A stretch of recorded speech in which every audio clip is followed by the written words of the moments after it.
আসসালামু আলাইকুম। আজকে আমার মেমের হোটেলে এই যে একই নিয়মে রাইস কুকারে সে প্রতিদিন ভাত রান্না করে এবং ভাতটা খুব ঝরঝরে হয় এবং সফট হয়, খেতে অনেক স্বাদ হয়।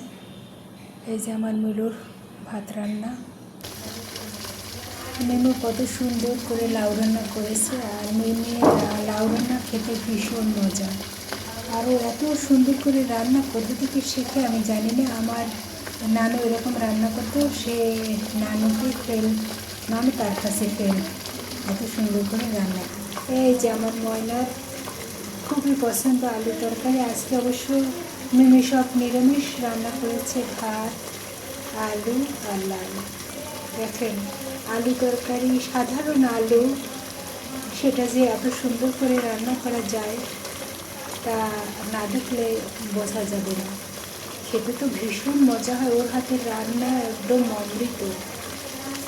কত সুন্দর করে রান্না করেছে, এই যে মনে হচ্ছে যেন গোস্ত টকবক করে ফুটছে, আর এই শব্দটা আমার কাছে ভীষণ ভীষণ ভালো লাগে।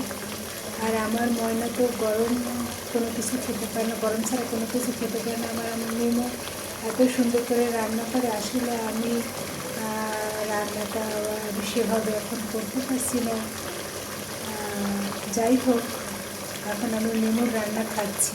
নিজে টকবক করে ফুটছে, কত সুন্দর লাগছে না শব্দটা। আমার তো রান্নার শব্দটা ভীষণ ভীষণ ভালো লাগে।